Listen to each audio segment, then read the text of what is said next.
going to start right up, Anna. I'm thinking that since somebody already recorded this, I might just run the recording so people can take time off. Because all I was going to do was read the particular text today on Lenin. So we're live stream right now. So I'll just start it. Thank you very much.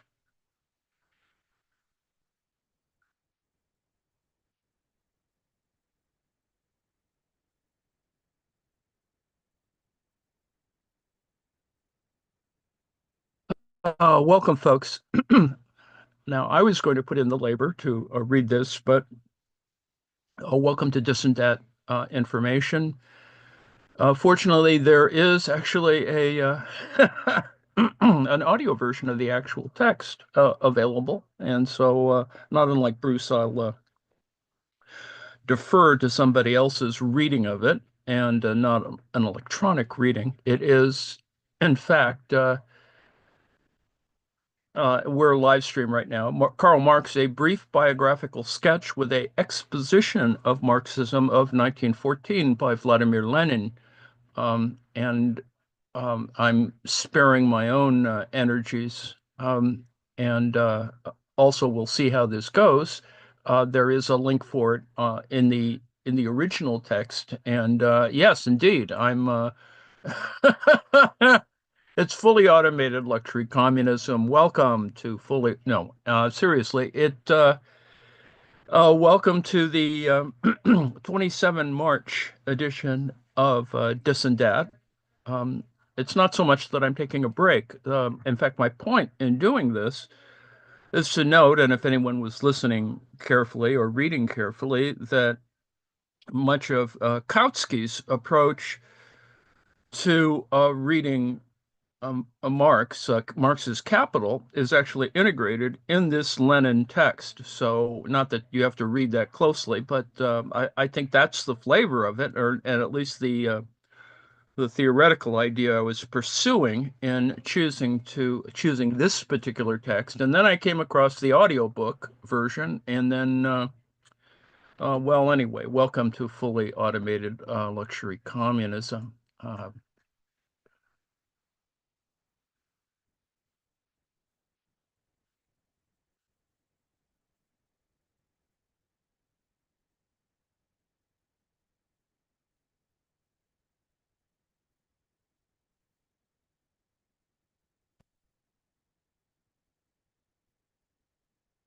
This article on Karl Marx, which now appears in a separate printing, was written in 1913, as far as I can remember, for the Granat Encyclopedia.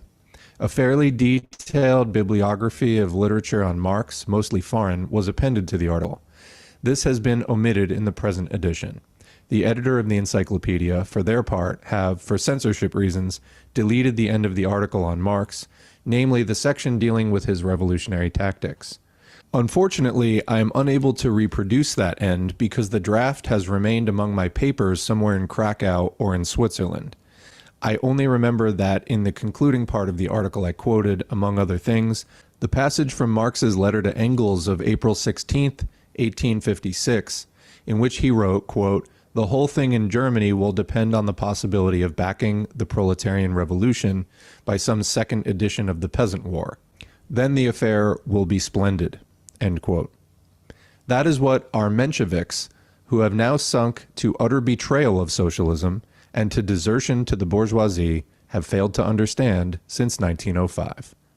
Lenin, Moscow, May 14, 1918. Section 1, Biography. Marx Karl was born. Karl Marx was born on May 5, 1818, in the city of Trier, Rhenish Prussia. His father was a lawyer, a Jew, who in 1824 adopted Protestantism. The family was well-to-do, cultured, but not revolutionary. After graduating from a gymnasium in Trier, Marx entered the university, first at Bonn and later in Berlin, where he read law, majoring in history and philosophy. He concluded his university course in 1841, submitting a doctoral thesis on the philosophy of Epicurus. At the time, Marx was a Hegelian history. Engels wrote, quote, The great basic question to all of philosophy, especially of more recent philosophy, is the relation of thinking and being, spirit to nature, which is primary, spirit or nature. The answers which the philosophers gave to this question split them into two great camps. Those who asserted the primary of spirit to nature, and therefore, in the last instance, assumed world creation in some form or another, comprised the camp of idealism. The others, who regarded nature as primary, belonged to the various schools of materialism." End quote. Any other use of the concepts of philosophical idealism and materialism leads only to confusion. Marx decidedly rejected not only idealism, which is always linked in one way or another with religion, but also the views, especially widespread in our day, of Hume and Kant, agnosticism, criticism, and positivism in their various forms. He considered that philosophy a reactionary concession to idealism, and at best a, quote, shamefaced way of surreptitiously accepting materialism while denying it before the world, end quote. On this question, see, besides the works by Marx and Engels mentioned above, a letter Marx wrote to Engels on December 12, 1868, in which, referring to an utterance by the naturalist Thomas Huxley, which was, quote, more materialistic, end quote, than usual, and to his recognition that, quote, as long as we actually observe and think, we cannot possibly get away from materialism, end quote, Marx reproached Huxley for leaving a, quote, loophole, end quote, for agnosticism, for Humism. It is particularly important to note Marx's view on the relation between freedom and necessity. Quote, freedom is the appreciation of necessity. Necessity is blind only insofar as it is not understood. Engels and Anti-Durang. This means recognition of the rule of objective laws in nature and of the dialectical transformation of necessity into freedom in the same manner as the transformation of the uncognized but cognizable thing in itself into the thing for us, of the essence of things into phenomena. Marx and Engels considered that the old materialism, including that of Feuerbach, and still more the vulgar materialism of Buchner, Vogt, and Molschat, contained the following major shortcomings. 1. This materialism was predominantly mechanical, failing to take account of the latest developments in chemistry and biology. Today it would be necessary to add the electrical theory of matter. 2. The old materialism was non-historical and non-dialectical, or metaphysical in the meaning of anti-dialectical, and did not adhere consistently and comprehensively to the standpoint of development. And 3. It regarded the, quote, human essence in the abstract, not as the, quote, complex of all concretely and historically determined social relations, and therefore merely interpreted the world, whereas it was a question of changing it, i.e., it did not understand the importance of, quote, revolutionary practical activity. Dialectics. As the most comprehensive and profound doctrine of development and the richest in content, Hegelian dialectics was considered by Marx and Engels the greatest achievement of classical German philosophy. They thought that any other formulation of the principle of development, of evolution, was one-sided and poor in content, and could only distort and mutilate the actual course of development, which often proceeds by leaps and via catastrophes and revolutions, in nature and in society. Quote, Marx and I were pretty well the only people to rescue conscious dialectics from the destruction of idealism, including Hegelianism, and apply it in the materialist conception of nature. Nature is the proof of dialectics, and it must be said for modern natural science that it has furnished extremely rich, and this was written before the discovery of radium, electrons, the transmutation of elements, etc., and in daily increasing materials for this test, and has thus proved that in the last analysis, nature's process is dialectical and not metaphysical. Quote, the great basic thought, Engels writes, that the world is not to be comprehended as a complex of ready-made things, but as a complex of processes, in which the things apparently stable no less than their mind images in our heads, the concepts, go through an uninterrupted change of coming into being and passing away. This great fundamental thought has, especially since the time of Hegel, so thoroughly permeated ordinary consciousness that in this generality it is now scarcely ever contradicted. But to acknowledge this fundamental thought in words, and to apply it in reality in detail to each domain of investigation are two different things. For dialectical philosophy, nothing is final, absolute, sacred. It reveals the transitory character of everything and in everything. Nothing can endure before it except the uninterrupted process of becoming and of passing away, of endless ascendancy from the lower to the higher. And dialectical philosophy itself is nothing more than the mere reflection of this process in the thinking brain, end quote. Thus, according to Marx, dialectics is, quote, the science of the general laws of motion, both of the external world and of human thought, end quote. This revolutionary aspect of Hegel's philosophy was adopted and developed by Marx. Dialectical materialism, quote, does not need any philosophy standing above the other sciences, end quote. From previous philosophy there remains, quote, the science of thought and its laws, formal logic and dialectics, end quote.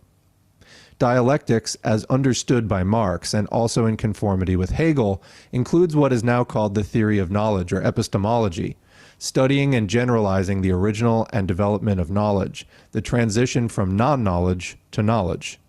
In our times, the idea of development, of evolution, has almost completely penetrated social consciousness, only in other ways and not through Hegelian philosophy. Still, this idea, as formulated by Marx and Engels on the basis of Hegel's philosophy, is far more comprehensive and far richer in content than the current idea of evolution is. A development that repeats, as it were, stages that have already been passed, but repeats them in a different way, on a higher basis, quote, the negation of the negation.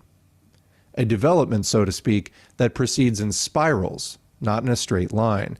A development by leaps, catastrophes, and revolutions, quote, breaks in continuity, end quote. The transformation of quantity into quality, inner impulses towards development, imparted by the contradiction and conflict of the various forces and tendencies acting on a given body, or within a given phenomenon, or within a given society. The interdependence and the closest and indissoluble connection between all aspects of any phenomenon, history constantly revealing ever new aspects. A connection that provides a uniform and universal process of motion, one that follows definite laws. These are some of the features of dialectics as a doctrine of development that is richer than the conventional one. See Marx's letter to Engels of January 8, 1868, in which he ridicules Stein's, quote, wooden trichotomies, which would be absurd to confuse with materialist dialectics. The materialist conception of history. A realization of the inconsistency, incompleteness, and one-sidedness of the old materialism convinced Marx of the necessity of, quote, bringing the science of society into harmony with the materialist foundation and of reconstructing it thereupon, end quote. Since materialism in general explains consciousness as the outcome of being and not conversely, then materialism, as applied to the social life of mankind, has to explain social consciousness as the outcome of social being. Quote, technology, Marx writes in Capital, Volume 1, discloses humanity's mode of dealing with nature, the immediate process of production by which we sustain our life, and thereby also lays bare the mode of formation of our social relations, and of the mental conceptions that flow from them. In the preface to his contribution to the critique of political economy, Marx gives an integral formulation of the fundamental principles of materialism as applied to human society and its history in the following words, quote, in the social production of our lives, people enter into definite relations that are indispensable and independent of our will, relations of production which correspond to a definite stage of development of their material productive forces. The sum total of these relations of production constitutes the economic structure of society, the real foundation on which rises a legal and political superstructure and to which correspond definite forms of social consciousness. The mode of production of material life conditions the social, political, and intellectual life process in general. It is not the consciousness of people that determines our being, but on the contrary, our social being that determines our consciousness. At a certain stage of their development, the material productive forces of society come in conflict with the existing relations of production, or what is but a legal expression for the same thing, with the property relations within which they have been at work hitherto. From forms of development of the productive forces, these relations turn into their fetters. Then begins an epoch of social revolution. With the change of the economic foundation, the entire immense superstructure is more or less rapidly transformed. In considering such transformations, a distinction should always be made between the material transformation of the economic conditions of production, which can be determined with the precision of natural science, and the legal, political, religious, aesthetic, or philosophic, in short, ideological forms, in which people become conscious of this conflict and fight it out. Quote, just as our opinion of an individual is not based on what they think of themselves, so we cannot judge of such a period of transformation by its own consciousness. On the contrary, this consciousness must be explained rather from the contradictions of material life, from the existing conflict between the social productive forces and the relations of production. In broad outlines, Asiatic, ancient, feudal, and modern bourgeois modes of production can be designated as successive eras in the economic formation of society, end quote. Marx's brief formulation in a letter to Engels dated July 7th, 1866, quote, our theory that the organization of labor is determined by the means of production. The discovery of the materialist conception of history, or more correctly, the consistent continuation and extension of materialism into the domain of social phenomena, removed the two chief shortcomings in earlier historical theories. In the first place, the latter at best examined only the ideological motives in the historical activities of human beings without investigating the origins of these motives, or ascertaining the objective laws governing the development of the system of social relations, or seeing the roots of these relations in the degree of development reached by material production. In the second place, the earlier theories did not embrace the activities of the masses of the population, whereas historical materialism made it possible for the first time to study with scientific accuracy the social conditions of the life of the masses and the changes in those conditions. At best, pre-Marxist sociology and historiography brought forth an accumulation of raw facts, collected at random, and a description of individual aspects of the historical process. By examining the totality of opposing tendencies, by reducing them to precisely definable conditions of life and production of the various classes of individual aspects of the historical process, by examining the choice of a particular dominant idea or in its interpretation, and by revealing that, without exception, all ideas and all the various tendencies stem from the condition of the material forces of production, Marxism indicated the way to an all-embracing and comprehensive study of the process of the rise, development, and decline of socioeconomic systems. People make their own history, but what determines the motives of people, of the mass of people, i.e., what is the sum total of all these clashes in the mass of human societies? What are the objective conditions of production of material life that form the basis of all man's historical activity? What is the law of development of these conditions? To all these, Marx drew attention and indicated the way to a scientific study of history as a single process which, with all its immense variety and contradictoriness, is governed by definite laws. The class struggle. It is common knowledge that, in any given society, the striving of some of its members conflict with the strivings of others, that social life is full of contradictions, and that history reveals a struggle between nations and societies, as well as within nations and societies, and, besides, an alternation of periods of revolution and reaction, peace and war, stagnation and rapid progress or decline. Marxism has provided the guidance, i.e. the theory of the class struggle, for the discovery of the laws governing this seeming maze and chaos. It is only a study of the sum of the strivings of all the members of a given society or group of societies that can lead to a scientific definition of the result of those strivings. Now the conflicting strivings stem from the difference in the position and mode of life of the classes into which each society is divided. Quote, The history of all hitherto existing society is the history of class struggles, end quote, Marx wrote in the Communist Manifesto, with the exception of the history of the primitive community, Engels added subsequently. Quote, freeman and slave, patrician and plebeian, lord and serf, guildmaster and journeyman, in a word, oppressor and oppressed, stood in constant opposition to one another, carried on an uninterrupted, now hidden, now open fight, a fight that each time ended either in a revolutionary reconstruction of society at large or in the common ruin of those contending classes. The modern bourgeois society that has sprouted from the ruins of feudal society has not done away with class antagonisms.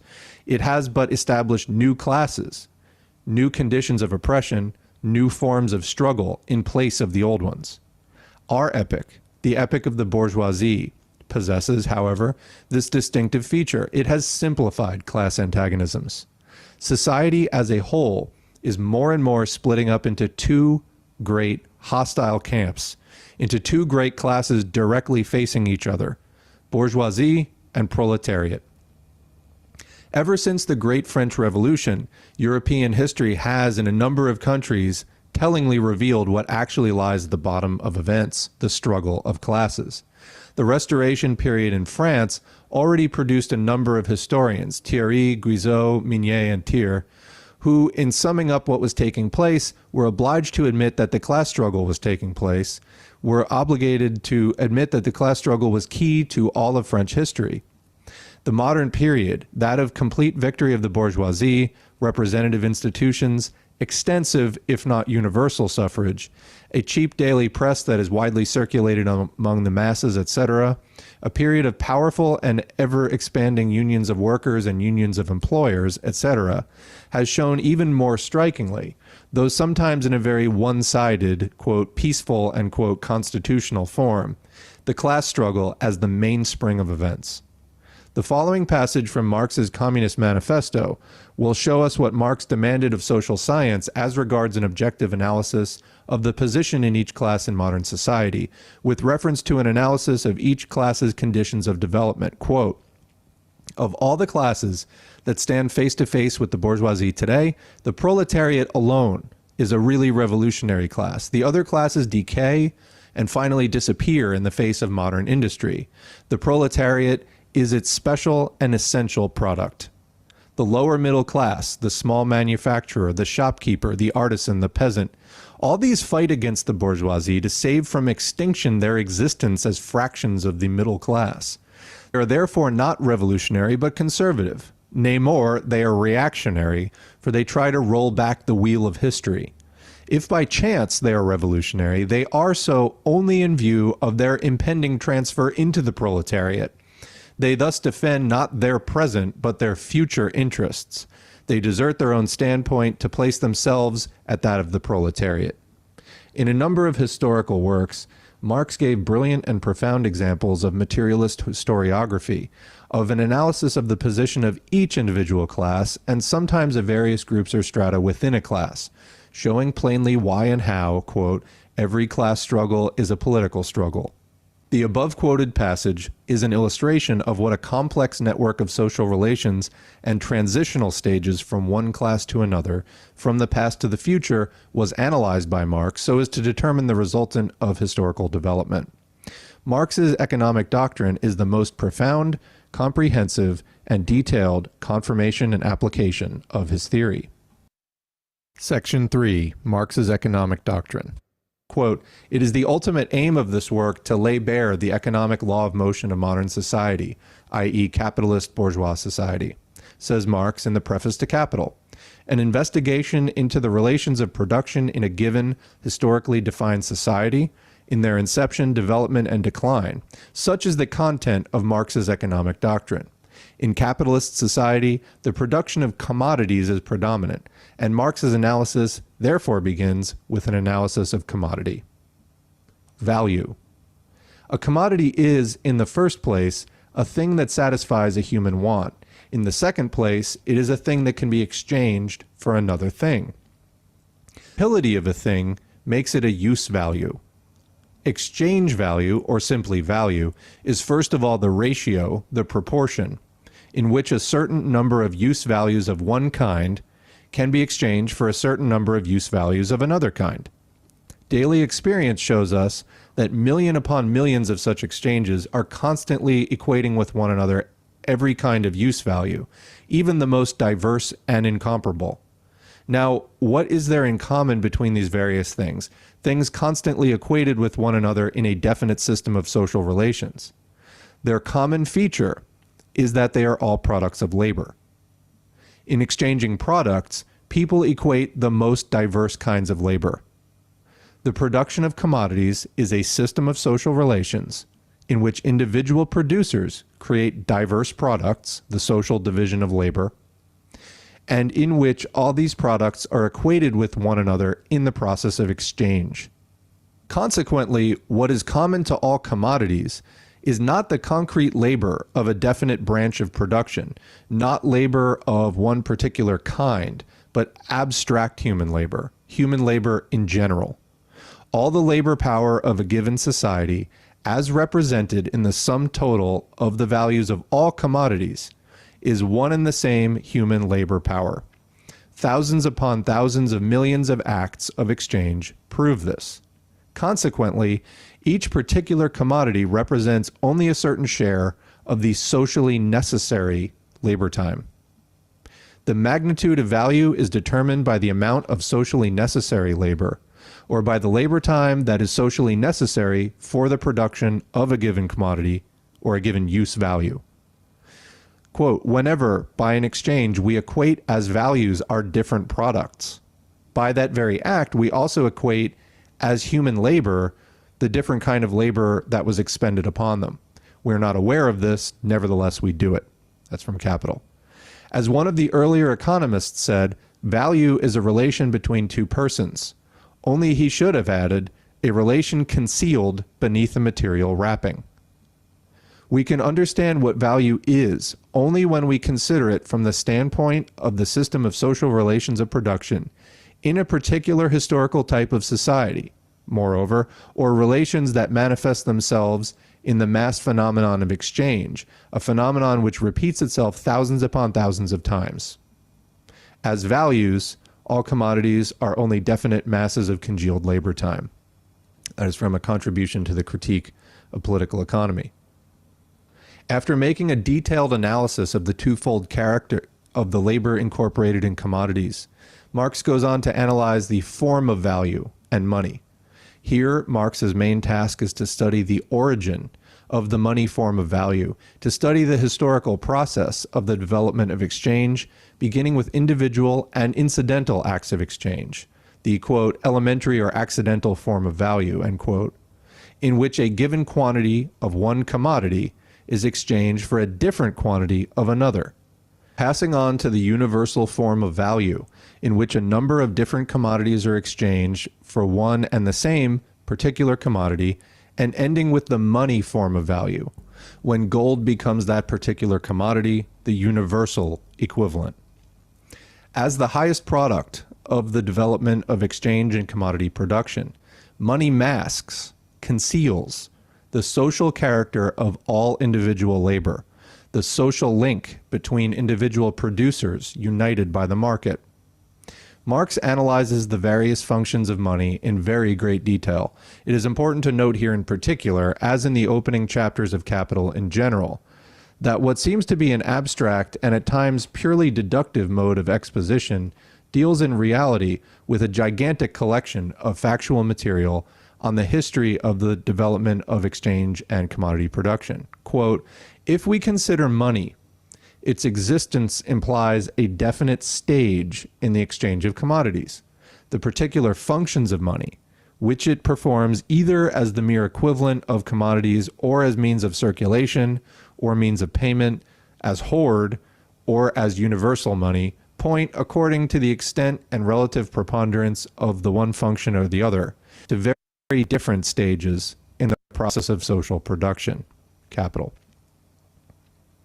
Surplus value. At a certain stage in the development of commodity production, money becomes transformed into capital.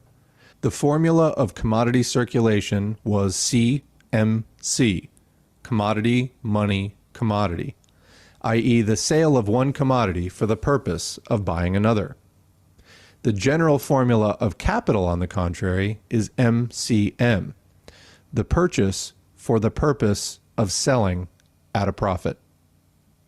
The increase over the original value of the money that is put into circulation is called by Marx surplus value.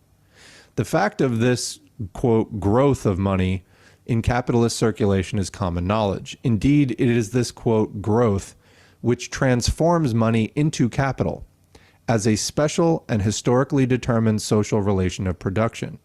Surplus value cannot arise out of commodity circulation, for the latter knows only the exchange of equivalents. Neither can it arise out of price increases, for the mutual losses and gains of buyers and sellers would equalize one another. Whereas what we have here is not an individual phenomenon, but a mass, average, and social phenomenon. To obtain surplus value, the owner of money, quote, must find in the market a commodity whose use value possesses the peculiar property of being a source of value. A commodity whose process of consumption is at the same time a process of the creation of value. Such a commodity exists: human labor power. Its consumption is labor, and labor creates value. The owner of money buys labor power at its value, which, like the value of every other commodity, is determined by the socially necessary labor time requisite for its production, i.e., the cost of maintaining the worker and his family. Having bought enough labor power, the owner of money is entitled to use it, that is, to set it to work for a whole day, 12 hours, let's say. Yet, in the course of 6 hours, quote, necessary labor time, the worker produces product sufficient to cover the cost of his own maintenance. In the course of the next 6 hours, surplus labor time, the worker creates surplus product or surplus value for which the capitalist does not pay the worker. Therefore, from the standpoint of the process of production, two parts must be distinguished in capital: constant capital, which is expended on means of production, machinery, tools, raw materials, etc., whose value without any change is transferred immediately or part by part to the finished product. And secondly, variable capital, which is expended on labor power. The value of this latter capital is not invariable, but grows in the labor process, creating surplus value. Therefore, to express the degree of capital's exploitation of labor power, surplus must be compared not with the entire capital, but only with variable capital. Thus, in the example just given, the rate of surplus value, as Marx calls this ratio, will be 6 to 6, i.e. 100%. There were two historical prerequisites for capital to arise. First, the accumulation of certain sums of money in the hands of individuals under conditions of a relatively high level of development of community production in general. Secondly, the existence of a worker who is free in a double sense: free of all constraint or restriction on the scale of their labor power, and free from the land and all means of production in general. A free and unattached laborer, a proletarian, who cannot subsist except by selling their labor power. There are two main ways of increasing surplus value: lengthening the working day, quote, absolute surplus value, and reducing the necessary working day, quote, relative surplus value.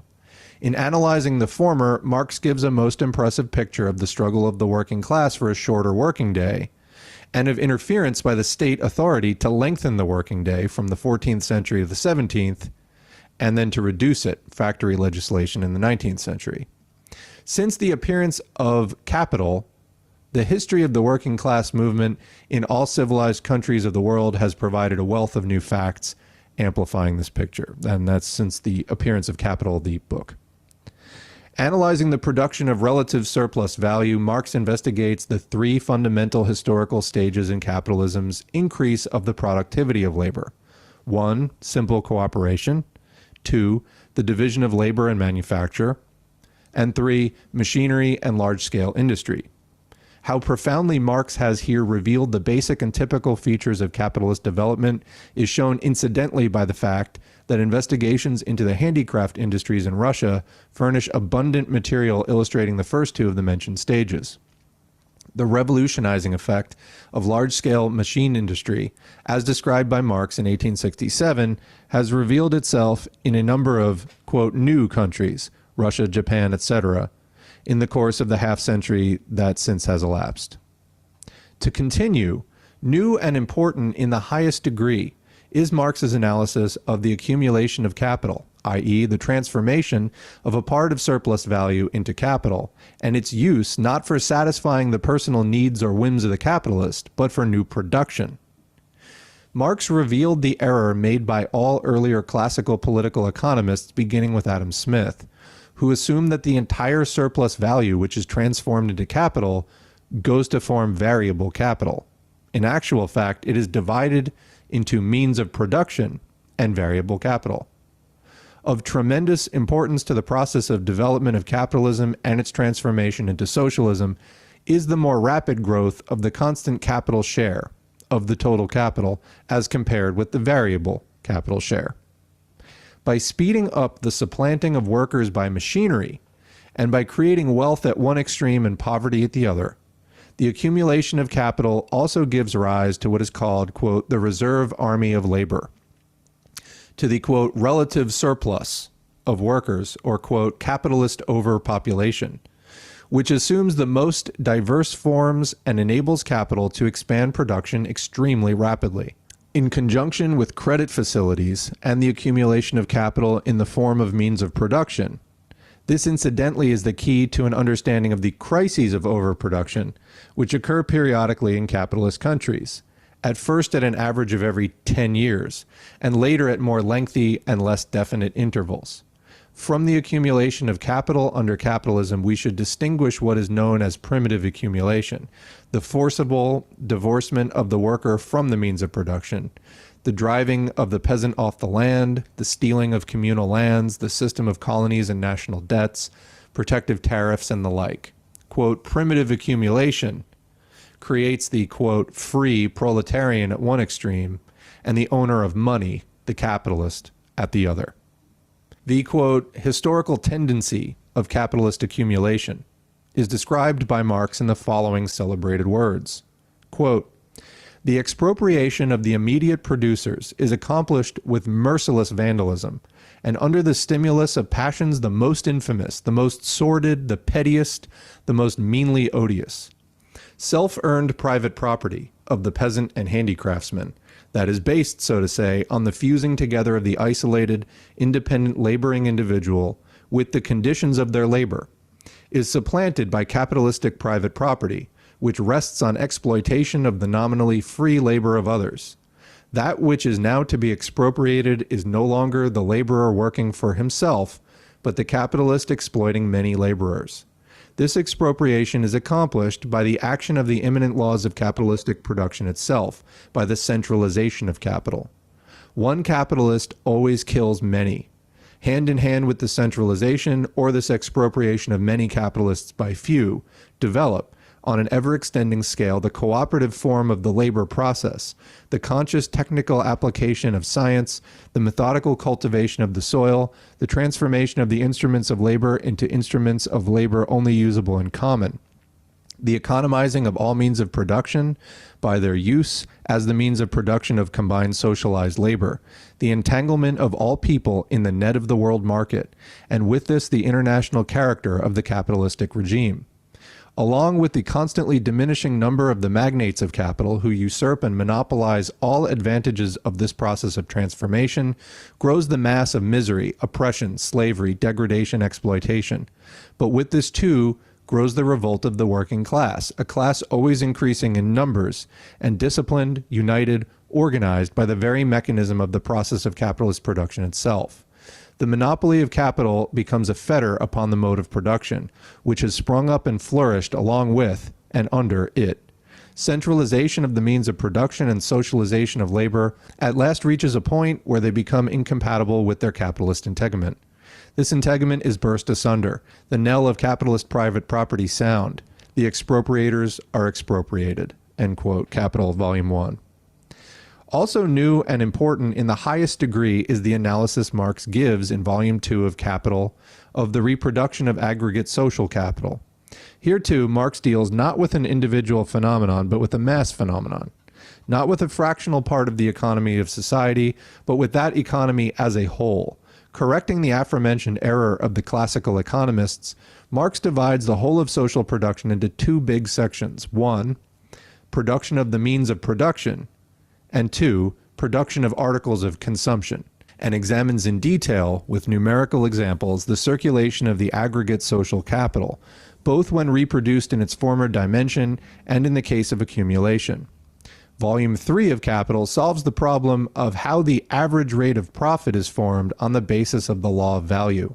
This immense stride forward made by economic science in the person of Marx consists in his having conducted an analysis from the standpoint of mass economic phenomena of the social economy as a whole, not from the standpoint of individual cases or of the external and superficial aspects of competition, to which vulgar political economy and the modern, quote, theory of marginal utility frequently restrict themselves.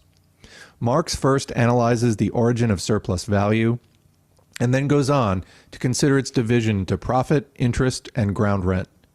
Profit is the ratio between surplus value and the total capital invested in an undertaking. Capital with a, quote, high organic composition, i.e. with a preponderance of constant capital over variable capital in excess of the social average, yields a rate of profit below the average. Capital with a, quote, low organic composition yields a rate of profit above the average. Competition among capitalists and their freedom to transfer their capital from one branch to another will in both cases reduce the rate of profit to the average.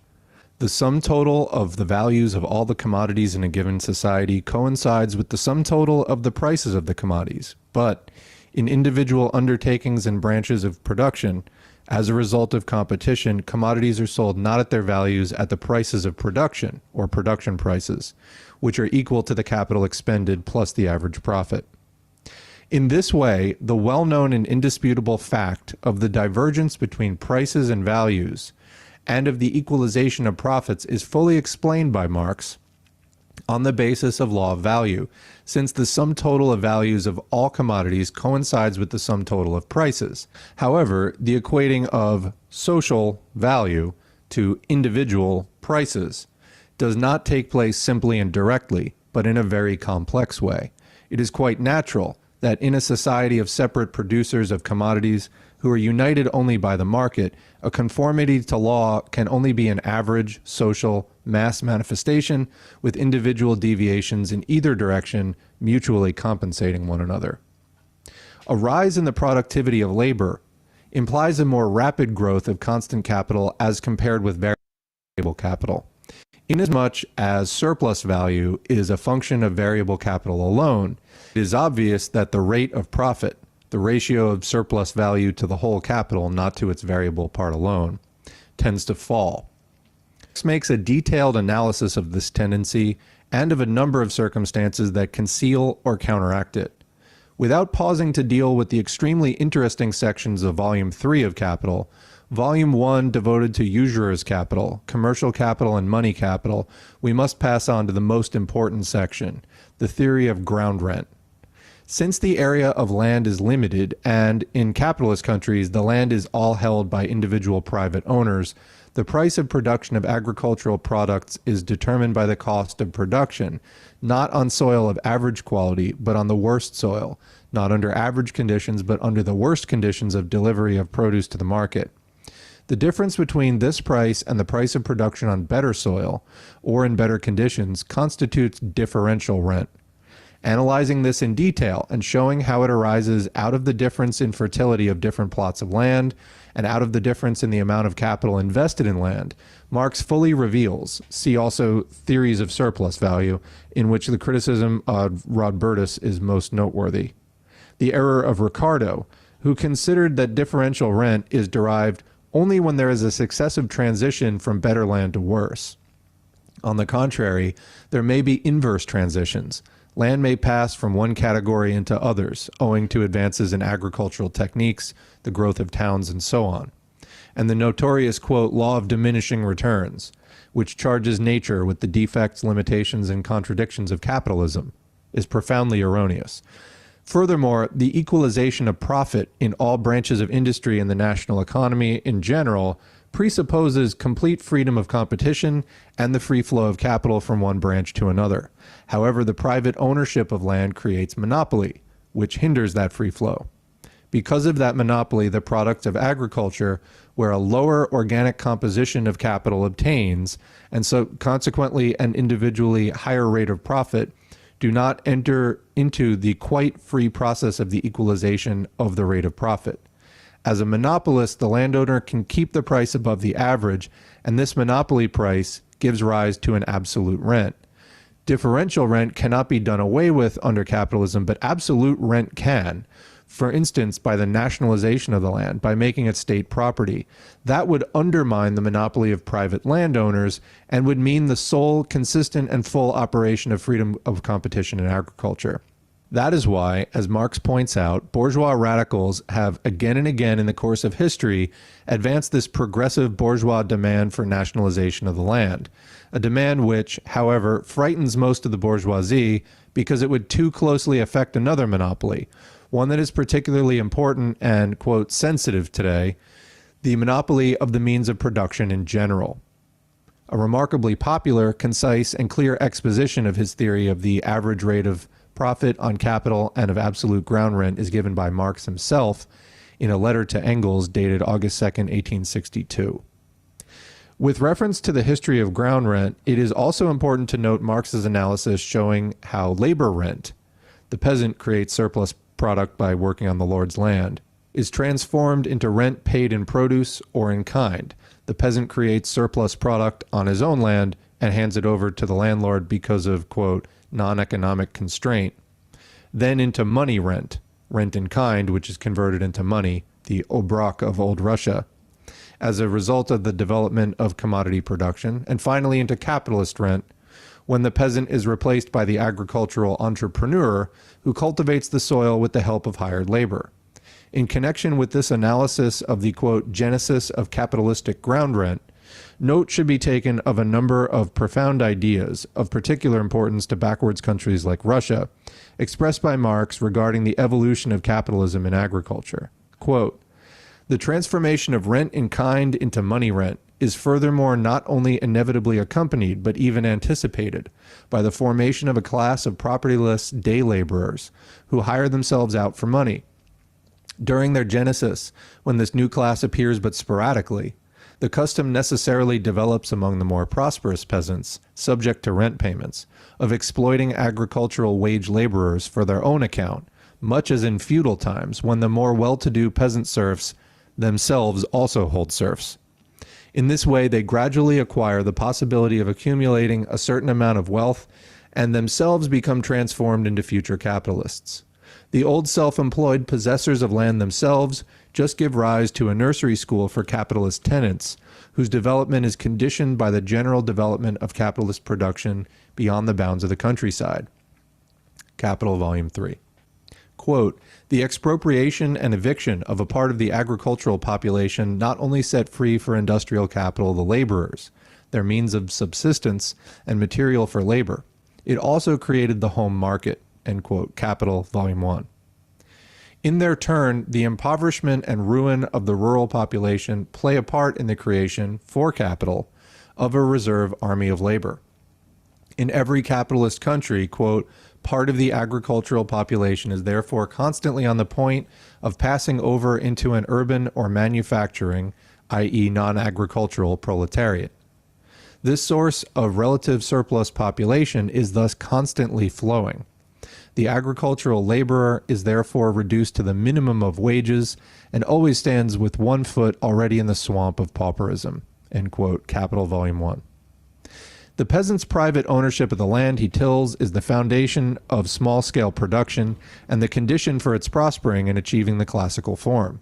But such small-scale production is compatible only with a narrow and primitive framework of production and society.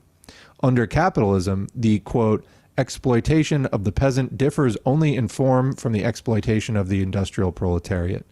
The exploiter is the same, capital. The individual capitalists exploit the individual peasant through mortgages and usury. The capital class exploits the peasant class through the state taxes, end quote. The class struggles in France. Quote, the small holding of the peasant is now only the pretext that allows the capitalist to draw profits, interest and rent from the soil, while leaving it to the tiller of the soil themselves to see how they can extract the wages. The 18th Brumaire. As a rule, the peasant cedes to capitalist society, i.e. to the capitalist class, even a part of the wages, sinking, quote, to the level of the Irish tenant farmer, all under the pretense of being a private proprietor, end quote. The class struggles in France. What is, quote, one of the reasons why grain prices are lower in countries with predominant small peasant land proprietorship than in countries with a capitalist mode of production, end quote, Capital Volume 3. It is that the peasant hands over gratis to society, i.e. the capitalist class, a part of his surplus product. Quote, this lower price of grain and other agricultural produce is consequently a result of the producer's poverty and by no means of their labor productivity, end quote, Capital Volume 3. Under capitalism, the small holding system, which is the normal form of small-scale production, degenerates, collapses, and perishes. Quote, proprietorship of land parcels, by its very nature, excludes the development of social productive forces of labor, social forms of labor, social concentration of capital, large-scale cattle raising, and the progressive application of science. Usury and a taxation system must impoverish it everywhere. The expenditure of capital in the price of the land withdraws this capital from cultivation, an infinite fragmentation of means of production and isolation of the producers themselves, end quote. Cooperative societies, i.e. associations of small peasants, while playing an extremely progressive bourgeois role, only weakens this tendency without eliminating it, nor must it be forgotten that these cooperative societies do much for the well-to-do of peasants and very little, next to nothing, for the mass of poor peasants. Then the associations themselves become exploiters of hired labor. Quote, monstrous waste of human energy, progressive deterioration of conditions of production, and increased prices of means of production, an inevitable law of proprietorship of parcels, end quote, Capital Volume 3. In agriculture, as in industry, capitalism transforms the process of production only at the price of, quote, the martyrdom of the producer. Quote, the dispersion of the rural laborers over larger areas breaks their power of resistance, while concentration increases that of the town operatives. In modern agriculture, as in the urban industries, the increased productiveness and quantity of the labor set in motion are bought at the cost of laying waste and consuming by disease labor power itself. Moreover, all progress in capitalistic agriculture is a progress in the art, not only of robbing the laborer, but of robbing the soil. Capitalist production, therefore, develops technology and the combining together of various processes into a social whole, only by sapping the original sources of all wealth, the soil and the laborer, end quote, Capital, Volume 3. Part 4, Socialism. From the foregoing, it is evident that Marx deduces the inevitability of the transformation of capitalist society into socialist society.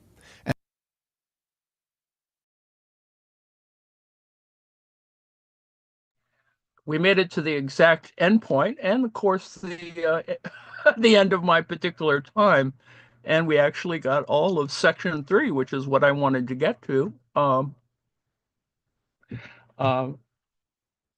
and I actually made notes, and which are useful notes, needless to say, and they're useful to me, maybe if not for anyone else. But I thank you very much for your attention and forcing me to sort of explicate this. But it actually, for me, I got something out of it.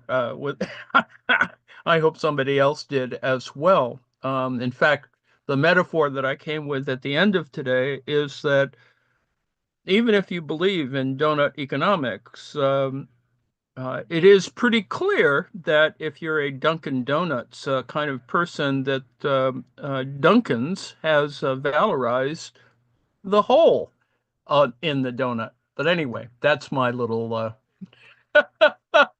conclusion from all of this, um, I very thank you for the interaction in the chat. I will stop share and stop the live stream. But this was section 3 in Lenin's Karl Marx, a brief biographical sketch with an exposition of Marxism of 1914.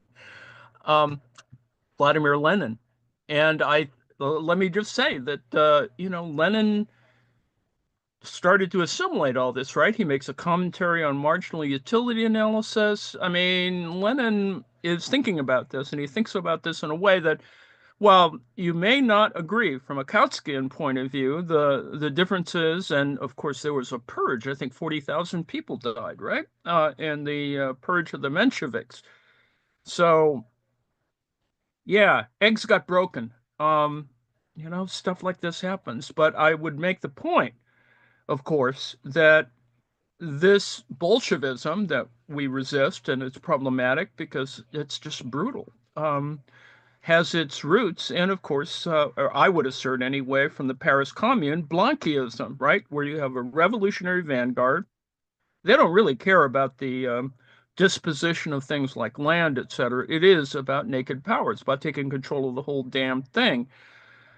Now you can apply that in a right-wing way as well, and that is in effect a variety of ideological conflict that occurs. And lest you think that's unimportant, it is the difference among various sectarian divisions in left politics, with all due respect. And so